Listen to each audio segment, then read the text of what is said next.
Cette semaine, dans Carnet de santé, un nouveau variant Covid découvert en Afrique du Sud s'avère préoccupant. Et que savons-nous du nouveau variant Omicron? Un expert nous en dit plus. Ensuite, le dépistage du VIH dans le monde a chuté en raison du Covid-19 et certaines organisations au Cameroun espèrent inverser la tendance. Enfin, transformer des déchets en nutriments agricoles, ça se passe au Kenya. C'est dans cette édition de Carnet de santé.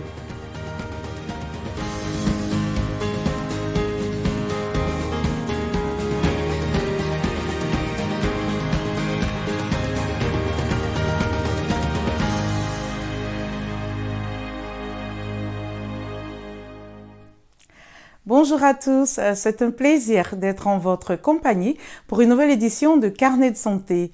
On l'appelle Omicron. C'est le variant Covid-19 détecté récemment en Afrique du Sud. Les scientifiques redoublent d'efforts afin de déterminer les caractéristiques et la menace du variant B11529 qu'ils disent préoccupant. Les cas liés à la nouvelle souche ont été détectés dans plusieurs pays, y compris le Canada, l'Italie, la Grande-Bretagne, l'Allemagne et le Botswana.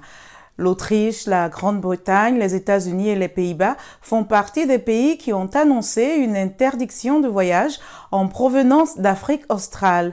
L'Organisation mondiale de la santé a indiqué que le variant Omicron présente un risque très élevé au niveau mondial, mais a mis en garde les pays contre la mise en œuvre rapide de restrictions de voyage.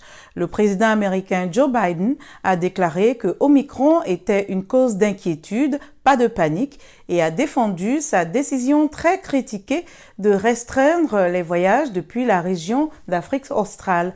Anita Powell de la VOA raconte. L'ennemi a un nouveau nom et c'est Omicron. Le nouveau variant hautement transmissible du coronavirus a été identifié pour la première fois par des scientifiques sud-africains et nommé d'après la 15e lettre de l'alphabet grec. Cette variante est une cause d'inquiétude, pas une cause de panique. Nous avons le meilleur vaccin du monde, les meilleurs médicaments, les meilleurs scientifiques, et nous en apprenons plus chaque jour et nous allons combattre cette variante avec des actions scientifiques, des connaissances et avec rapidité, pas de chaos et de confusion. Peu après l'annonce concernant le nouveau variant, M. Biden a imposé des restrictions de voyage à plusieurs pays d'Afrique australe. Cela a provoqué une réaction immédiate du président sud-africain. Ces restrictions sont totalement injustifiées et discriminent injustement notre pays et nos pays frères d'Afrique australe. L'interdiction de voyager n'est pas éclairée par la science et ne sera pas efficace pour empêcher la propagation de cette variante. Mais Biden affirme qu'il utilise les restrictions pour gagner du temps afin que davantage d'Américains se fassent vacciner et prennent d'autres mesures préventives. Le Dr Tyson Bell a déclaré que les scientifiques ignorent beaucoup de choses sur ce nouveau variant, par exemple s'il est plus dangereux. Il estime que sans cela, il est difficile de savoir quelle est la meilleure action à suivre. Les deux côtés de cet argument ont de bons points. Je pense que si vous regardez où le virus a été isolé maintenant, le variant Omicron est dans beaucoup plus de pays, maintenant plus de pays d'Europe. Et cela inclut des personnes qui n'ont pas de lien direct avec l'Afrique australe ou l'Afrique du Sud. Et donc, je pense que ce point semble discriminatoire. D'un autre côté, je pense que l'administration Biden, le docteur Anthony Fauci et d'autres essaient de contenir la propagation et de gagner du temps. Le président Biden a exhorté les Américains non vaccinés à se faire vacciner et les vaccinés à faire des rappels s'ils sont éligibles. C'est un conseil scientifique judicieux, a déclaré le docteur Bell, et pas seulement pour les Américains.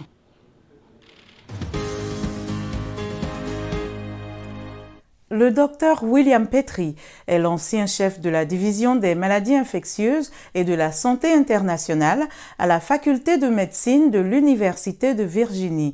Il nous en dit plus sur le nouveau variant Covid-19 Omicron. Ce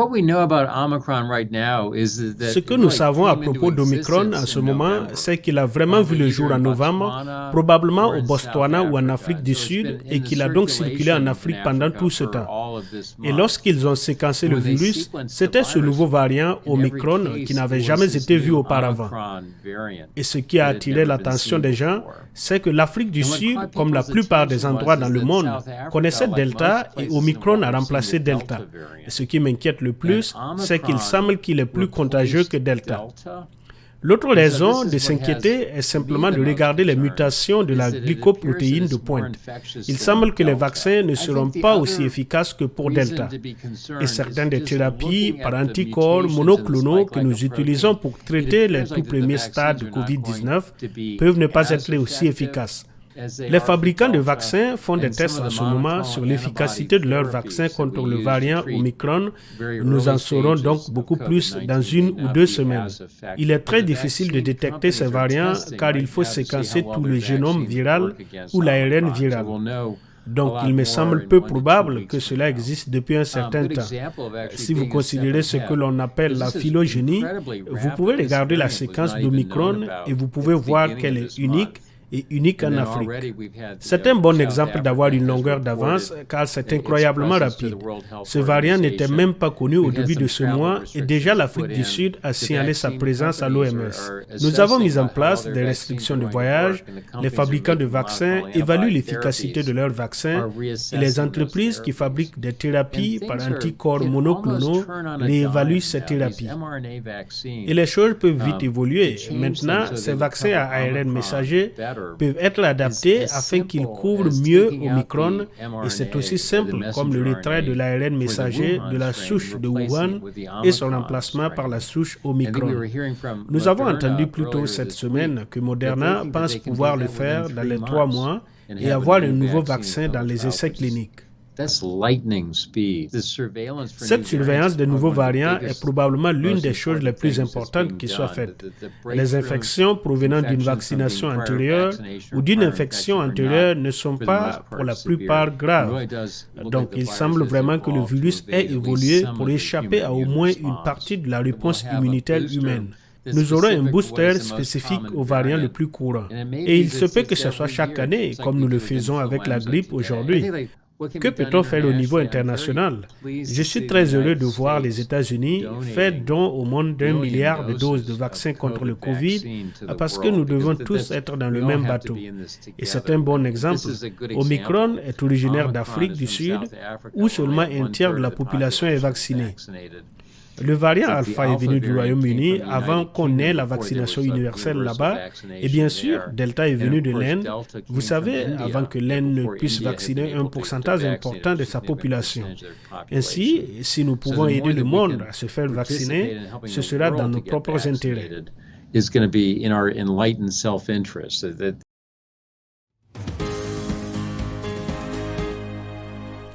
La journée mondiale de lutte contre le sida est célébrée chaque année le 1er décembre. C'est une journée durant laquelle de nombreuses personnes dans le monde entier s'unissent pour montrer leur soutien aux personnes vivant avec le VIH et se souvenir de ceux qui sont morts de la maladie. Selon l'ONU-SIDA, 1,5 million de personnes ont été infectées par le VIH en 2020 et environ 680 000 personnes ont perdu la vie. Selon un rapport du Fonds mondial de lutte contre le sida, la tuberculose et le paludisme, COVID-19 a fait chuter les tests de dépistage du VIH de 22% dans le monde. Cette tendance est une réalité au Cameroun et oblige les organisations travaillant dans la prise en charge des patients VIH à ajuster leur stratégie de terrain. Reportage de notre correspondant Emmanuel Julntap depuis Yaoundé.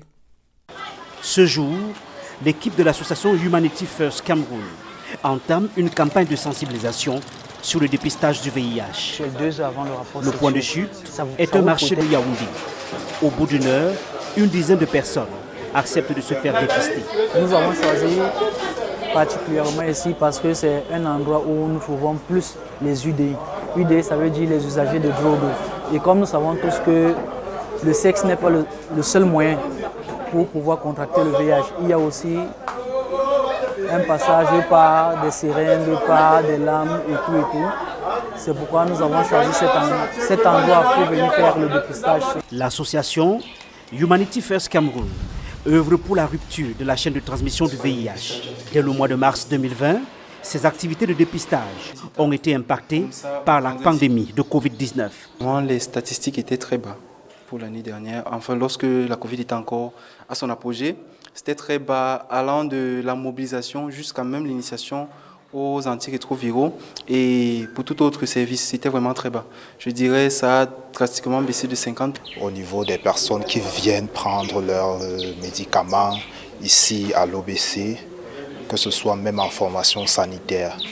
Responsable de la chaîne de prise en charge des patients atteints de VIH et des maladies opportunistes. Ce médecin reçoit aujourd'hui en moyenne 7 patients contre 2 en pleine pandémie de Covid. Quand on allait vers les gens, ils demandaient que je veux plutôt faire le test de Covid, je veux savoir mon statut Covid plus que le statut VIH. Ça n'intéressait pas beaucoup les gens. L'an dernier, plus de 496 000 personnes vivaient avec le VIH au Cameroun pour un taux de prévalence de 2,7%. Le Covid a pour sa part fait plus de 1700 morts depuis mars 2020.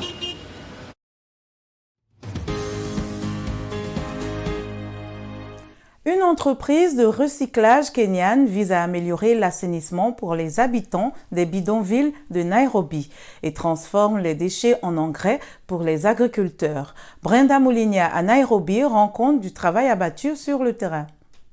Les habitants de ces maisons de fortune utilisent une installation refusée à leurs voisins.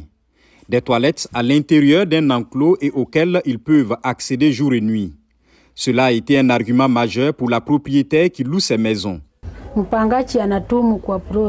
Les locataires veulent une installation qui donne accès à des toilettes de jour comme de nuit.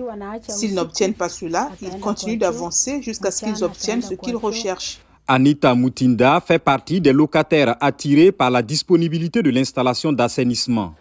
Elle dit que cela apporte la tranquillité d'esprit et permet d'économiser de l'argent.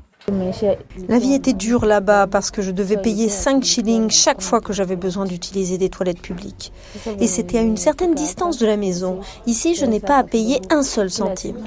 Mukuru Kwaruben, comme de nombreux autres quartiers informels de Nairobi, n'est pas raccordé à un système d'égout. On estime que 60% de la population vit avec ce manque d'assainissement, un facteur majeur causant des maladies transmissibles. Nous commençons à contracter des maladies liées au lavage à l'eau, des conjonctivites et des maladies de la peau. Il est donc nécessaire de disposer d'un assainissement approprié, sûr et adéquat. C'est un vide que Sanergy, une entreprise fournissant des solutions d'assainissement, dit combler. Elle fournit des toilettes sèches qui séparent les déchets liquides des déchets secs et aide aussi à la gestion des déchets dans le quartier informel. Nous veillons régulièrement à fournir un service de gestion des déchets là où tous les déchets d'assainissement sont générés, puis retirés en toute sécurité et transportés vers notre usine de recyclage des matières organiques pour y être traités avec d'autres formes de déchets organiques. Les déchets des toilettes sont collectés quotidiennement et mélangés avec d'autres déchets organiques de la communauté. Ils sont ensuite transformés dans l'usine de Sanergy à la périphérie de Nairobi en engrais organiques et autres intrants agricoles comme des aliments riches en protéines pour le bétail. L'un des plus grands défis auxquels les agriculteurs sont confrontés aujourd'hui est l'infertilité des sols. Donc ce que fait l'engrais organique, c'est d'aider à restaurer la fertilité du sol et de cette façon, les agriculteurs peuvent améliorer leur rendement. Sanergy pense que de plus en plus d'agriculteurs seront servis car elle maintient le modèle d'économie circulaire consistant à transformer les déchets en produits utiles tout en fournissant un service nécessaire. Actuellement, il y a plus de 5000 toilettes réparties dans 11 zones d'habitat informel à Nairobi, desservant plus de 140 000 personnes. Notre émission tire à sa fin. Pour plus d'informations et l'actualité sur le coronavirus, rendez-vous sur notre site web voaafrique.com. Vos questions et réactions sont toujours les bienvenues sur la page Facebook de VOA Afrique. Vous pouvez aussi me suivre sur Twitter, @linormoudou. Merci de votre fidélité à Carnet de santé. D'ici la semaine prochaine, portez-vous bien et à bientôt.